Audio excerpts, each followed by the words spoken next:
चैत्र नवरात्रि क्यों मनाई जाती है? रहस्य जानकर चौंक जाएंगे। थोड़ी देर के लिए मन शांत करके किसी शांत जगह पर बैठकर कहानी को पूरा जरूर से सुने। माता रानी का आशीर्वाद प्राप्त करें, क्योंकि यह कहानी जो मैं सुनाने वाली हूँ, यह कहानी एक त्योहार की कहानी नहीं है, बल्कि यह कहानी उस समय की है जब पृथ्वी पर अंधकार छाया था, देवता भी घुटने पर थे। एक स्त्री ने ब्रह्मांड को उस समय बचाया था। यह कहानी माँ दुर्गा की कहानी है। इस कहानी को पूरा जरूर से सुनो और बहुत ध्यान से सुनना। आज की कथा बहुत ही ज्ञानवर्धक है और बहुत ही प्रेरणादायक भी है।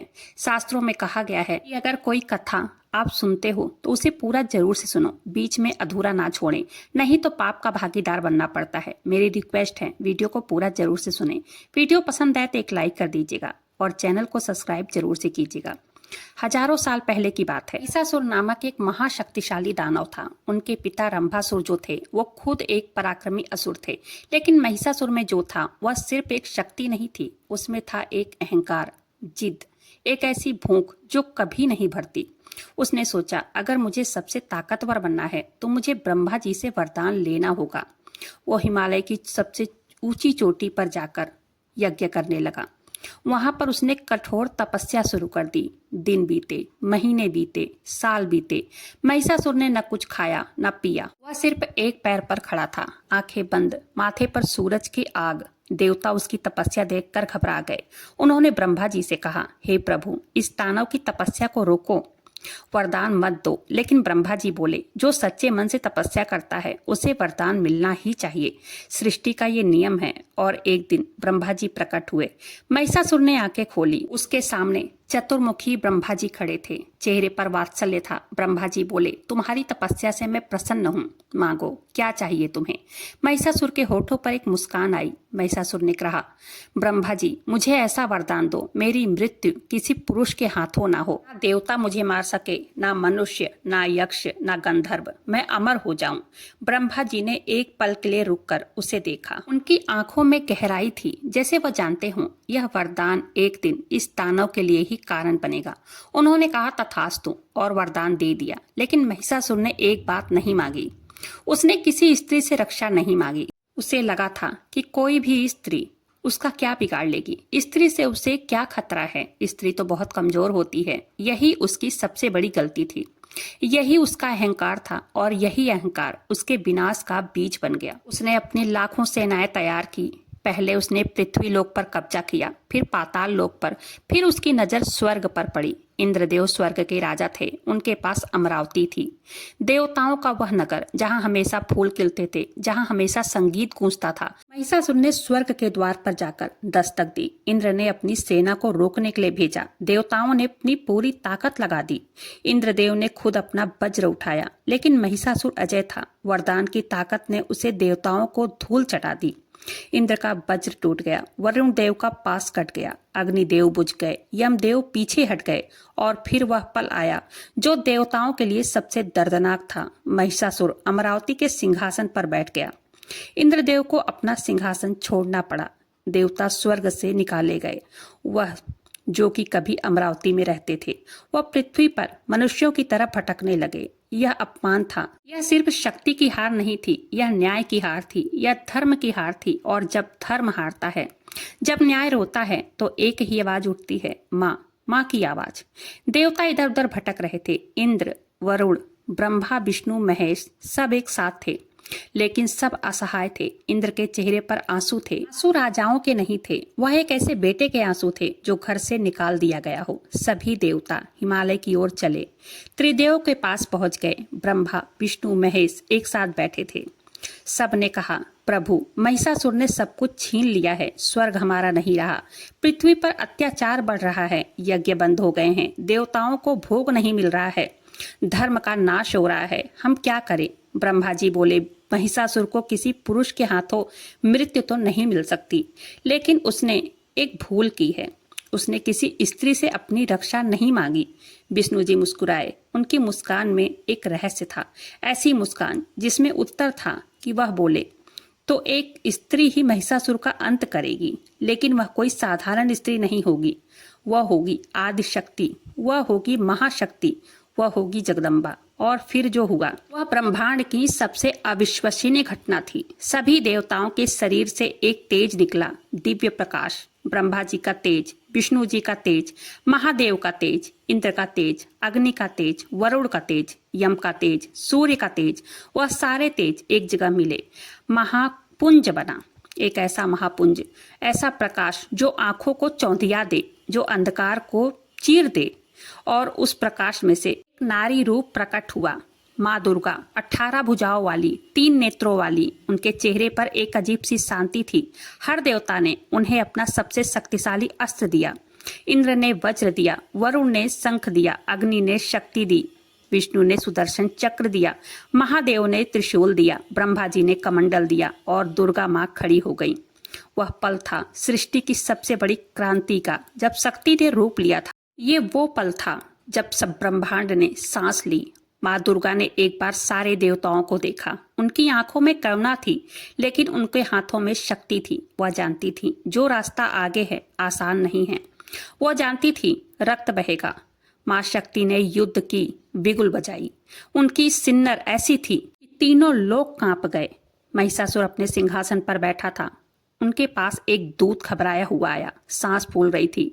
दूत ने कहा, महाराज, एक स्त्री ने युद्ध की चुनौती दी है। उसने कहा, एक स्त्री? क्या मजाक है।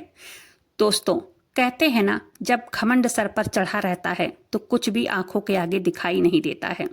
दूत ने कहा, महाराज, वह देवताओं के तेज से बनी हुई है, 18 भुजाएं हैं उनकी, सिंह पर सवार है वो। महिषासुर ने एक बार और हंस किया।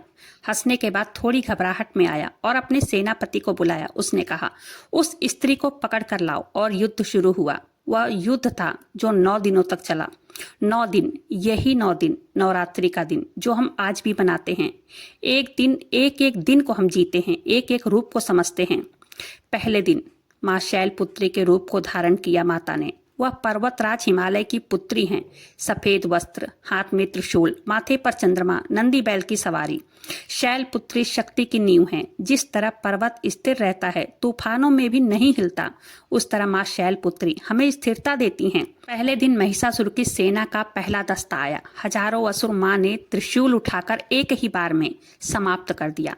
पहला दस्ता धूल में मिल गया। महिषासुर के सेनापति ने देखा, उनके पैरों से जमीन ही खिसक गई। दूसरे दिन माँ ने ब्रह्मचारिणी का रूप लिया। सफेद वस्त्र, हाथ में जपमाला, हाथ में कमंडल। ब्रह्मचारिणी यानी जो ज्ञान और तपस्या में लीन हो।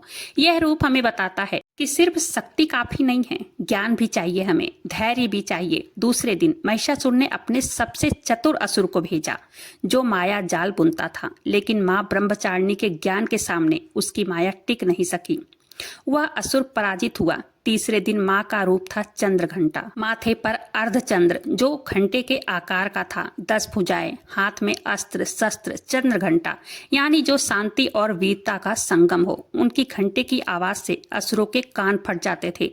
तीसरे दिन एक विशाल असुर आया जो कनपुरु शोर से लड़ता था। माँ ने अपने घंटे की आवाज से उसे ध्वस्त कर दिया। चौथे दिन माँ का रूप था कुष्ठमांडा। कुष्मांडा यानी जो ब्रह्मांड को पैदा करे। जब सृष्टि में अंधकार था, जब कहीं कोई प्रकाश नहीं था, तो माँ कुष्मांडा ने अपनी हंसी से सूर्य को जन्म दिया था। वह सूर्य मंडल में रहती हैं।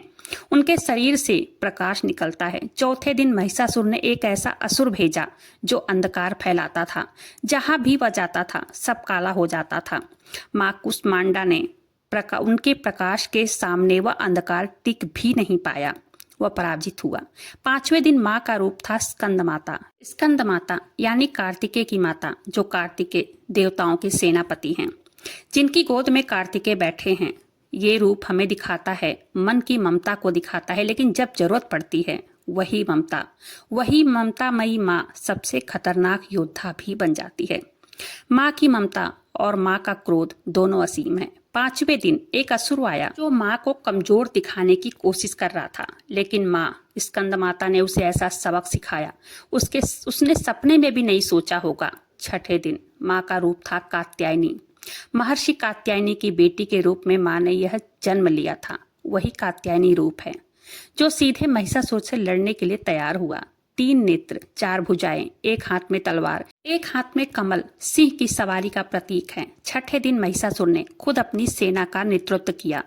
युद्ध भयानक था, पृथ्वी कांपी, आकाश हिला, नदियां उल्टी बहने लगी, लेकिन मां कात्यायनी के आगे महिषासुर की सेना टिक नहीं सकी।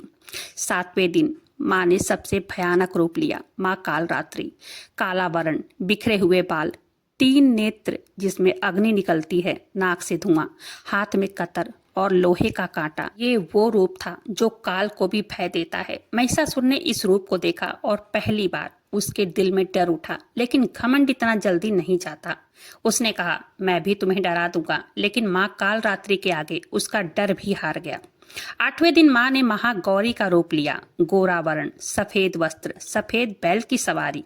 यह वह रूप है जो शांति का, पवित्रता का, क्षमा का प्रतीक होता है, जो बताता है माँ सिर्फ दंड नहीं देती, वह क्षमा भी करती है। जो पापी सच्चे मन से माफी मांगे उसे माँ गौरी माफ कर देती हैं। लेकिन महिषासुर ने माफी नहीं मांगी, उसका घमंड उसे झुकने नहीं दे रहा था।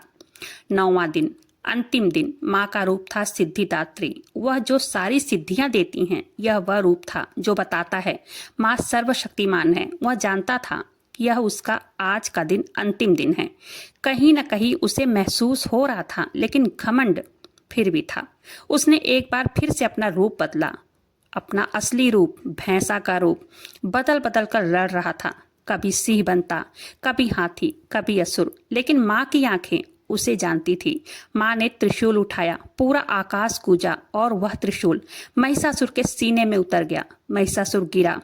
वह जो कभी अमर था, वह जो स्वर्ग का राजा बन बैठा था, जिसने देवताओं को नचाया था, वह धरती पर गिरा। उसकी आंखों में अंत था, एक भाव था, पछतावा। शायद उसे समझ आ गया था, जो शक्ति दिखाई देती है वह शक्ति नहीं होती। असली शक्ति वह होती है जो न्याय के साथ हो।